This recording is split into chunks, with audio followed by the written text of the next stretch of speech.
Good morning all. ഞാൻ Ramakrishnan T B, MD and CEO of Sharewealth Securities Limited ആണ്. ഒപ്പം SEBI registered research analyst കൂടിയാണ്. ഈ audio കേട്ടതിന് ശേഷം ഡിസ്ക്ലെയിമർ കൂടി വായിച്ച് നോക്കണമെന്ന് താല്പര്യപ്പെടുന്നു. ഇനി നമുക്ക് ഇന്നത്തെ മാർക്കറ്റ് സിറ്റുവേഷൻ നോക്കാം. ഇന്നത്തെ മാർക്കറ്റ് സെൻറ്റിമെൻറ്റ് ഗ്ലോബലി നോക്കുകയാണെങ്കിൽ ഏഷ്യൻ മാർക്കറ്റാണ് ഇപ്പോൾ ഓപ്പൺ ചെയ്തിട്ടുള്ള മാർക്കറ്റുകൾ.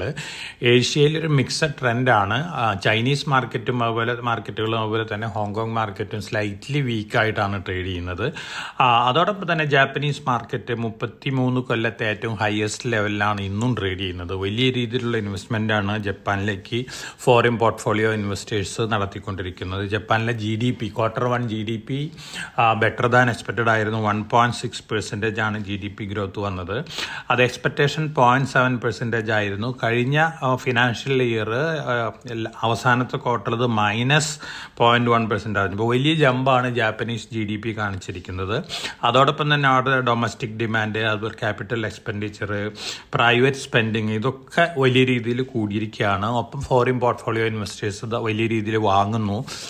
വാറൻ ബഫറ്റിനെ പോലെയുള്ള ആൾക്കാർ വലിയ പോസിറ്റീവ് ന്യൂസുകളാണ് ജപ്പാനെ കുറിച്ച് പറഞ്ഞുകൊണ്ടിരിക്കുന്നത്. അപ്പോൾ ജാപ്പനീസ് മാർക്കറ്റ് 33 ഇയർ ഹൈ ആണ് ടോപ്പിക്സ്. അതുപോലെ തന്നെ നിക്കായ് 30,000 മുകളിലാണ് ഇപ്പോൾ ട്രേഡ് ചെയ്യുന്നത്. നിക്കായ് സെപ്റ്റംബർ 2021 ശേഷമുള്ള ഹയസ്റ്റ് ലെവലാണ്. തീർച്ചയായിട്ടും ജാപ്പനീസ് മാർക്കറ്റ് ഫർദർ വലിയ രീതിയിൽ മുന്നേറുന്നതാണ് പറയുന്നത്. കാരണം ചൈനയും തൈവാനും തമ്മിൽ വലിയ രീതിയിലുള്ള പ്രശ്നങ്ങൾ ഭാവിയിൽ വന്നേക്കാം. അത് ഫേവർ ചെയ്യുന്നത് ജാപ്പാനീസ് മാർക്കറ്റിനും അതുപോലെ തന്നെ വിയറ്റ്നാം, സൗത്ത് കൊറിയ മാർക്കറ്റുകളെയും ഇന്ത്യ അടക്കമുള്ള മാർക്കറ്റുകളെയാണെന്നാണ് പറയുന്നത്. അതിൻ്റെ ഒരു ഇമ്പാക്റ്റ് ഇപ്പോൾ ജാപ്പനീസ് മാർക്കറ്റിൽ കാണുന്നുണ്ട്. അപ്പോൾ ഏഷ്യയിൽ ഇപ്പോൾ ജാപ്പനീസ് മാർക്കറ്റും അതുപോലെ തന്നെ സൗത്ത് കൊറിയൻ മാർക്കറ്റാണ് ഇന്ന് ബെറ്റർ ആയിട്ടുള്ളത്. ചൈനീസ് മാർക്കറ്റ് സ്ലൈറ്റ്ലി വീക്കാണ്. ഇനി നമ്മൾ ഇന്നലത്തെ അമേരിക്കൻ മാർക്കറ്റ് നോക്കുകയാണെങ്കിൽ അമേരിക്കൻ മാർക്കറ്റുകൾ ഇന്നലെ വീക്കായിട്ടാണ് ക്ലോസ് ചെയ്തത്. ഡൗ 336 പോയിന്റ് താഴെയാണ്. S&P 500 26 പോയിന്റ് താഴെ ക്ലോസ് ചെയ്തു.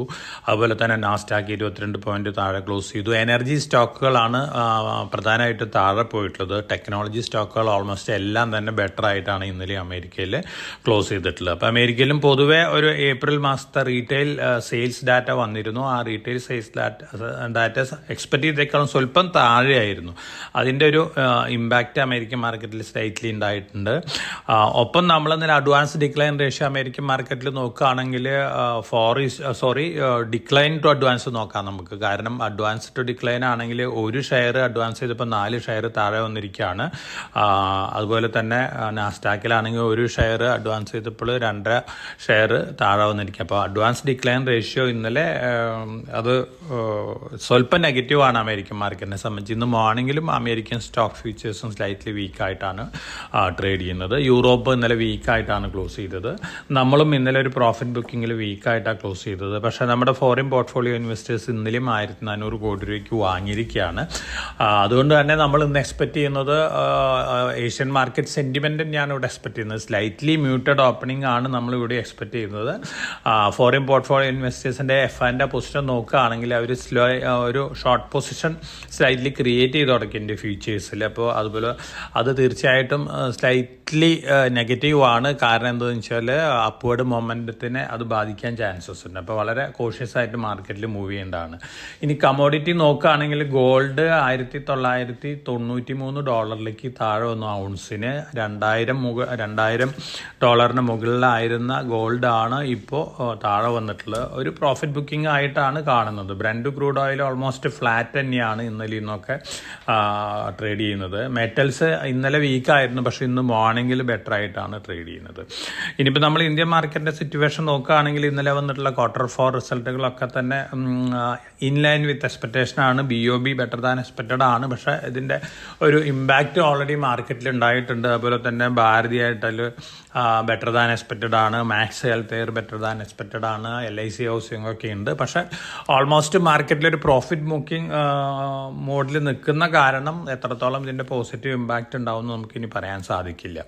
ഓവറോൾ നമ്മുടെ ന്യൂസ് ഫ്ലോസ് ഒക്കെ നോക്കുകയാണെങ്കിൽ ഫോറിൻ പോർട്ട്ഫോളിയോ ഇൻവെസ്റ്റേഴ്സിൻ്റെ ബൈയിങ് പോസിറ്റീവ് തന്നെയാണ്. അതിൽ തർക്കമൊന്നുമില്ല. പക്ഷെ ഡൊമസ്റ്റിക് ആയിട്ട് വരുന്ന പല ന്യൂസുകളും അത്ര പോസിറ്റീവായിട്ട് നമുക്ക് മാർക്കറ്റിൽ കാണാൻ സാധിക്കില്ല. Q4 റിസൾട്ടുകളാണ് നമ്മളെ സംബന്ധിച്ച് ഏറ്റവും വാച്ച് ചെയ്യേണ്ട ഒരു ഘടകം. ഇന്നും ധാരാളം Q4 റിസൾട്ടുകളുണ്ട്. ജിൻഡാൽ സ്റ്റെയിൻലെസ് ഉണ്ട്, ജിൻഡാൽ സോ ഉണ്ട്, ദേവയാനി ഇന്റർനാഷണൽ ഉണ്ട്. അങ്ങനെ ധാരാളം Q4 റിസൾട്ടുകളും ഒന്നുണ്ട്. അപ്പോൾ നമുക്കൊരു വൊളാറ്റിലിറ്റി മാർക്കറ്റിൽ എക്സ്പെക്ട് ചെയ്യാം. അപ്പോൾ എല്ലാവരും വളരെ കോഷ്യസ് ആയിട്ട് മാർക്കറ്റിൽ ട്രേഡ് ചെയ്യുക. വലിയ രീതിയിൽ മാർക്കറ്റ് താഴെ പോവുകയാണെങ്കിൽ നമ്മൾ മുമ്പ് റെക്കമെൻഡ് ചെയ്ത സ്റ്റോക്കുകൾ ഘട്ടം ഘട്ടമായി വാങ്ങാനുള്ള ഒരു ഡിസിഷൻ എടുക്കുക. അപ്പോൾ എല്ലാവർക്കും നല്ലൊരു ട്രേഡിൻ്റെ ആശംസിച്ചുകൊണ്ട് ഞാൻ ഇന്നത്തെ പ്രീമിയർ കമൻട്രി ഇവിടെ അവസാനിപ്പിക്കുകയാണ്. Thank you.